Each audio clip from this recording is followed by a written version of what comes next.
So why is it that rich black people, Hamites, are afraid to live in black neighborhoods? Well, we know what the answer is. I don't have to be a genius to figure that one out. They don't want to live in black neighborhoods because black neighborhoods are dangerous. But I think what pushes here, the tension here, what pushes this question to be a question of embarrassment is because you would say, well, listen, I mean, LeBron James is famous. He's alleged to be the world's greatest athlete. He ain't. But that's what they say about him. And everybody knows him. All the young boys know him. Everybody knows. So why would LeBron James, as famous as he is, be in danger in a black neighborhood? That doesn't make sense. I mean, it would seem that because of his popularity, who he is, that he would be revered, that he would be worshipped in a black neighborhood. That ain't the case. And everybody knows it. LeBron knows it, and all other rich black people know it as well. Don't matter how wealthy you are. Don't matter how well known you are. Don't matter how rich you are. If you black, you're in a black neighborhood, black people will kill you like they kill everybody else. There's something about the cognitive tension of the black man that a successful black man is not, even though he's well known and well successful globally, he is less successful and safe in his own neighborhood among his own people. And everybody knows it. Everybody knows that the black man would kill LeBron James if he lived in there. Everybody knows it. But that ain't all. No, there's more. So listen, if LeBron James, Michael Jordan, and a bunch of others are concerned for their lives, how much more so do you think the white police officer is concerned for his life when he come into the hood and he see y'all standing on the corner or he trying to talk to you? That if you kill LeBron James and LeBron James know it, that's why he don't live in Harlem. How much more so does the white police officer have to fear you because you have built up years of reputation of being a barbaric, indiscriminate killer of anything and everything that moves within your block, 2 blocks from where you live? It's the truth. You know it's the truth. The other day, I was teaching, talking about LeBron James, Kobe Bryant, the late Kobe Bryant, right? And I'm not here to mock him, but I'm here to tell the truth. Kobe, of course, started out, in Philadelphia, Pennsylvania. Goes to the LA Lakers, right? He used to live around in the hood. Started making big money. Moved out the hood, moved into Hollywood, where all the rich movie stars live. He's making more money than most of those rich living stars. And he used to drive through. What's the name of that guy that used to play for the Philadelphia 76ers? God, what's his name? Light-skinned brother. Used to wear a thing on his arm all the time.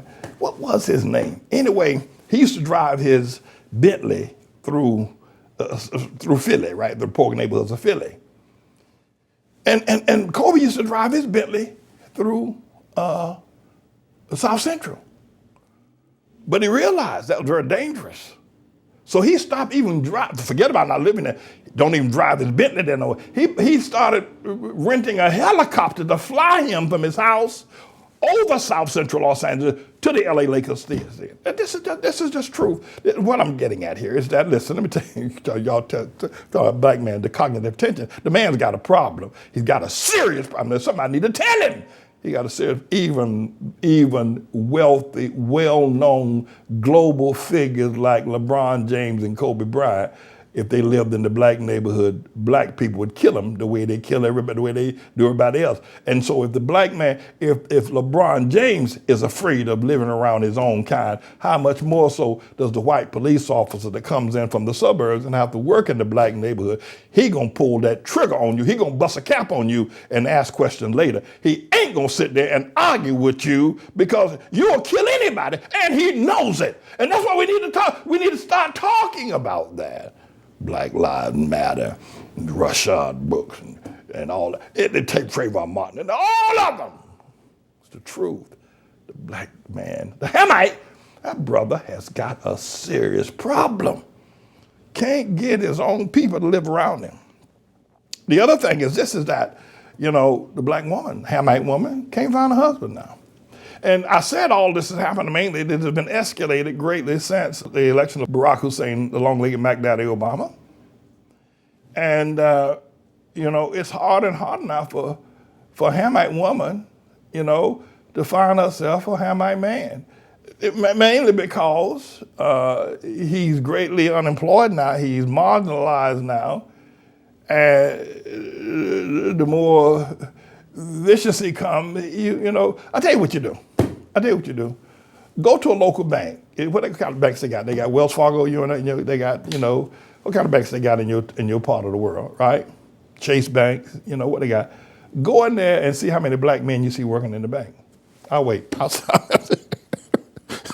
sit here waiting for you to come back. See how many they got black men they got working in the bank, right? Now, if you want to find out where black men are qualified to work, go to McDonald's or Wendy's, Taco Bell, Popeyes, Kentucky Fried. And you don't really see a lot of them in there either. But you definitely ain't gonna see them in the bank around sensitive other women. He has, since the advent of Obama, he has become a monster, the black man. The Black Lives Matter man, he has become a monster, and he's unemployable. Since Obama? And then, of course, since he's unemployable, then his lifestyle for a decent Hamite woman who's gone to college, she got a degree, she's trying to make it, she wants a man that can come along and they can live comfortably together, but he ain't there. And that number of people that are out, the men that are out there, is scarcer and scarcer than hen's teeth. And then compounded with that, with Obama making same-sex marriage legal and men start going with men, women now they can't find a man because he's not the man they could have had is now with another man. And all the people are supporting this, including the churches. It is absolutely incredible. But let me share something with you. You probably never thought about this before, but can I share it with you? And I promise not to inflict myself upon you any further when we say that it's true, Pastor Manning. Yes, it is. That LeBron James' life would be in danger. His wife and family would be in danger if he lived in the hood. He'd get robbed, murdered, and maimed trying to get out of his car. Because black people would kill you. That's why police shoot them. You're right, Pastor Manuel. I know I'm right. But the other thing is this, is that, were the Hamite brother, the sausage brain, were he not such a barbarian, and people like LeBron James, or Steph Curry, Kobe Bryant, and all the, Jay-Z, all of them, they got money. Dr. Dre's wife moved into the Beverly Hills Hotel and said she wants $1 million a month. Was it $1 million or $25 million a month? Alimony. Good God Almighty. Dr. Dre got money, but he ain't gonna live in the hood. But imagine this, check this out, economically, so y'all don't think like that. But the taxes that, let's take all the wealthy, rich black people, sports athletes, musicians, football players, entertainers, actors, all of them, they don't live among their own people. But if they did, imagine, to put it this way, the taxes that they pay, the taxes that Michael Jordan pays to the county that he lives in, that goes to support the schools that white children go to, right? What he's got, $40 million house? I don't know what it costs, $40, $50 million house. And the taxes he has to pay on that every year, what, $2, $3 million in taxes, $4, $5 million in taxes every year? And other taxes that he pays, the taxes that Michael Jordan pays, and those taxes are then distributed to the local county boards, to the local schools, to the local highways, local police officers. The local people in Michael Jordan's community gets all those millions of dollars of taxes going to white people, right? If Michael Jordan, LeBron James lived in the hood, the taxes from their money, their income, their houses would all go to the local people, and will go to the local schools here. Where Hamite, where black children go. In other words, Michael Jordan could be, he and LeBron James and all other, there's enough money in taxes by rich people. Jay-Z, Dr. Dre, Kobe Bryant, there's enough money being paid by rich black Hamite people going to white children, to white schools, to white police officers, to white sheriffs, to white judges. That could be going to black schools, black children, Hamites, if they lived in the same neighborhood and they pay big taxes out there in the burbs where these hypocrites live. They pay big money. There's enough money with all of the celebrities, Hamite celebrities, to finance every historically black college on planet Earth, and they never, ever have to ask tuition of any student again. There's enough money that Michael Jordan, Kobe Bryant, Dr. Dre, Jay-Z pays in taxes that could feed and build hospitals in every nation in Africa. Listen, Danny Thomas, one man. Danny Thomas from years ago, I don't know if you remember. Danny Thomas, one man, started St. Jude Hospital as an actor. There's enough money that Michael Jordan, that LeBron James, Dr. Dre, Jay-Z, you name them, you've seen them, you know who they are. They could each have their own hospital in every nation in Africa, staffed with doctors with the taxes that they pay. But and all that money goes to white people, and yet they talk about Black Lives Matter. Hell, black lives don't matter, not to these creeps, because black neighborhoods don't matter to them. I've never seen anything like these sausage brain, cognitive tension hypocrites. All that money, all that tax money, they want me paid. The city of New York want the ATLAH Church to pay them $2 million for taxes on our church. $2 million! Then they said, well, you got to, because we got to support the schools, we got to support the police officers, we got to go to the prison guards, the firemen, and all that. All that money that these black people got, they all give it to white people. Then they could be talking about Black Lives Matter. I ain't never seen nobody that crazy as y'all black people. I swear before God and 7 other responsible people, I ain't never seen anybody as dumb and stupid as LeBron James and the rest of y'all. It don't make no sense. Hospitals could be all over Africa. But you know why? They're scared to live around y'all. They're scared to come to the hood. Ask Jesse Jackson. Ask Obama. They're scared to come to the hood because they know what will happen if they do. So my friend, Black Lives Matter is a lie because black neighborhoods don't matter. If Black Lives Matter, now you listen next time one of these low-life freaks, one of these sausage-brain idiots roll up on you talking about Black Lives Matter, ask them, do black neighborhoods matter? Do black lives in black neighborhoods, do black neighborhoods matter? Because that's where black lives live, in black neighborhoods. Do they matter to LeBron James? No. No, they don't. And the other thing is this, is that there is such a barbaric spirit, one of utter barbarism, that Michael Jordan does not feel safe in a black neighborhood. He's safe around white people who we think have a less sense of violence, even though the police officers that come to the black neighborhood live in the same neighborhood that Michael Jordan lives in, but they have less sense of violence than the average black man in the black neighborhood. And that's true. That's why they don't live around you. It's just they can get a nicer house. That isn't the case. So if Black Lives Matter, then black neighborhoods would matter. And I want to say to them, you ought to come home to the, because people say, Pastor Manny, you live there. I do. I wake up every morning in Harlem. I wake up because I realize the people need me. Now, many of them would want to hurt me, harm me, kill me, and do me harm. I know that. I ain't crazy. Listen, I've been in prison. Come on now, let's talk. I've been in. I don't walk the prisons of 2 states. I know how to watch my back. I learned that, but I ain't crazy. I know they want to do me harm. I understand, but I know they need me. They see they need me to tell them the truth.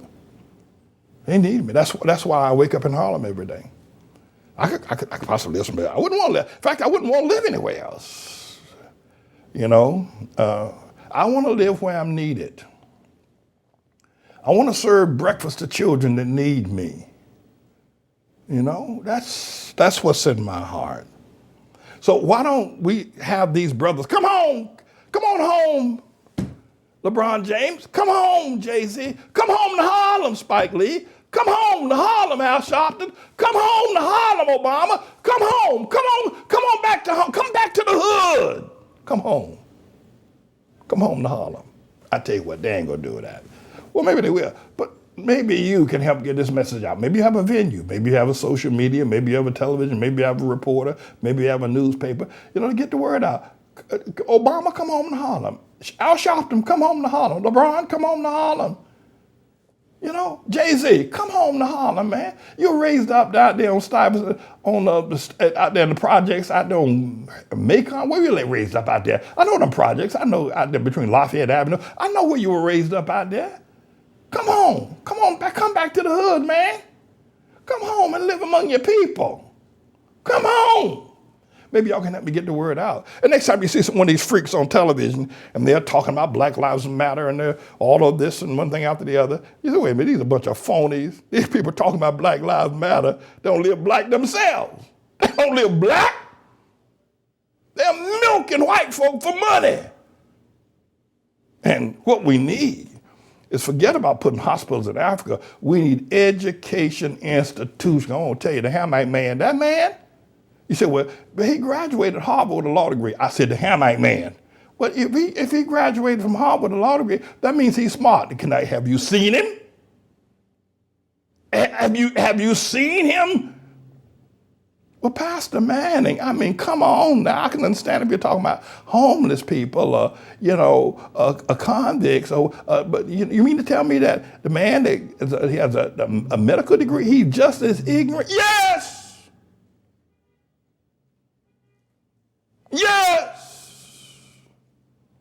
Yes, he is. And the worst ones are the ones that come from Africa. Come over here. Over there in Africa talking about how bad America is, this nation that put our brothers in slavery, and yet they can't wait to get here.